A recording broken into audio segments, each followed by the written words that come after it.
তুমি যে রাত্রে স্বপ্নে দেখছো যে এই বাক্যগুলা বেলালের কান মুবারকের মধ্যে তুমি বলো। উমর বললেন, কই ও উসমান ও আবু বকর, তোমরা যে যে বাক্যগুলা স্বপ্নে দেখছো বেলালের কানের মধ্যে এই বাক্যগুলা পৌঁছায়া দাও। আর বেলাল উঁচু জায়গার মধ্যে দাঁড়াইয়া দাঁড়াইয়া মধুর কণ্ঠটা নিয়া, এই মহব্বতের ভালোবাসার কণ্ঠ নিয়া বেলাল ডাক দিয়ে কয়, আল্লাহু আকবার, আল্লাহু আকবার, আল্লাহু আকবার, আল্লাহু আকবার, আশহাদু আন লা ইলাহা ইল্লাল্লাহ, আশহাদু আন লা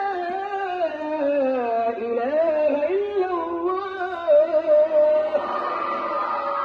আশহাদু আন্না মুহাম্মাদার রাসূলুল্লাহ। এই জায়গার মধ্যে একটা হাকিকত আছে। আমার বেলাল যখন আশহাদু আন্না মুহাম্মাদার রাসূলুল্লাহ বললেন, এই কথা বলার সাথে সাথে সিদ্দিকী আকবর ছিল নবীর সামনে বসা।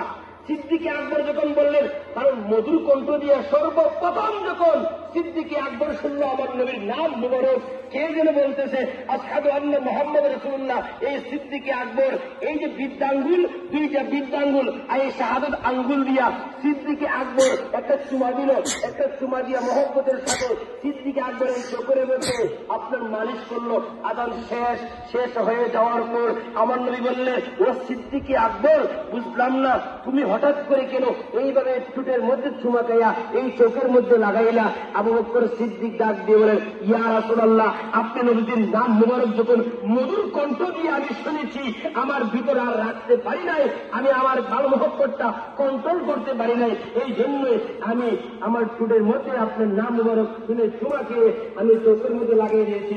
আমার নবী